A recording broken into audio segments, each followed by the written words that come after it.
Hello friends, welcome back to my channel my granny special. ഇന്ന് custard coffee പുഡിങ്ങാണ് ഞാനിവിടെ കാണിക്കാൻ പോകുന്നത്. അപ്പോൾ നമുക്ക് വീഡിയോയിലോട്ട് കിടക്കാം. കസ്റ്റർഡ് കോഫി ലെയർ പുഡിങ് ഉണ്ടാക്കാനായിട്ട് ഒരു 8 സ്ലൈസ് ബ്രെഡ് എടുത്ത് നീളത്തിൽ മുറിച്ച് ഇതുപോലെ നമ്മൾ മാറ്റി വെക്കുക. അതിനുശേഷം 2 ടേബിൾ സ്പൂൺ ഇൻസ്റ്റൻറ്റ് കോഫി പൗഡറിൽ 1/2 ഗ്ലാസ് വെള്ളവും 1 ടീസ്പൂൺ പഞ്ചസാരയും ചേർത്ത് കലക്കി ബ്രെഡ് ഡിപ്പ് ചെയ്യാനായിട്ട് മാറ്റി വെക്കണം. കസ്റ്റേർഡ് ഉണ്ടാക്കാനായിട്ട് നമ്മൾ കുറച്ച് 1/2 ഗ്ലാസ് തണുത്ത പാലിൽ 3.5 ടേബിൾ സ്പൂൺ കസ്റ്റേർഡ് പൗഡർ ചേർത്ത് നന്നായിട്ട് കട്ട കെട്ടാതെ അലിയിച്ച് നന്നായിട്ട് യോജിപ്പിച്ച് മാറ്റി വെക്കുക.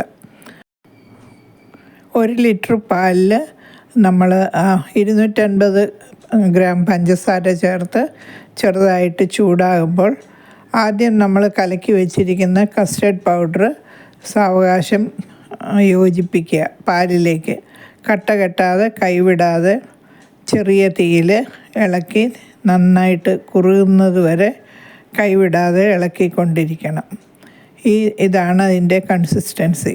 തീ ഓഫ് ചെയ്ത് അടുപ്പിൽ നിന്ന് മാറ്റി വെക്കുക. ഇതിലേക്ക് 1 ടീസ്പൂൺ വാനില എസൻസ് ചേർത്ത് നന്നായിട്ട് ഇളക്കി യോജിപ്പിക്കുക. ഗ്രീസ് ചെയ്തിരിക്കുന്ന പുഡിംഗ് ഡിഷിലേക്ക് നമ്മൾ ഉണ്ടാക്കി വെച്ചിരിക്കുന്ന കസ്റ്റേർഡിൻ്റെ പകുതി ഒഴിക്കണം. അതിനുശേഷം നമ്മൾ മുറിച്ച് വെച്ചിരിക്കുന്ന ബ്രെഡ് കോഫിയിൽ ഡിപ്പ് ചെയ്ത് അതിൻ്റെ മുകളിലേക്ക് മുഴുവൻ നിരത്തി വെക്കുക. ഈ ലെയറിൻ്റെ മുകളിലേക്ക് കസ്റ്റേർഡ് നന്നായിട്ട് സ്പ്രെഡ് ചെയ്ത് കൊടുക്കണം. ബാക്കിയുള്ള ബ്രെഡ് കോഫിയിൽ മുക്കിയിട്ട് ആ ലെയർ മുഴുവൻ കംപ്ലീറ്റ് ചെയ്യണം. അതിനുശേഷം ബാക്കി വരുന്ന കസ്റ്റേർഡ് അതിൻ്റെ മുകളിൽ കവർ ചെയ്യത്തക്കവണ്ണം നന്നായിട്ട് ഒഴിച്ച് ലെവൽ ചെയ്ത് വെക്കുക.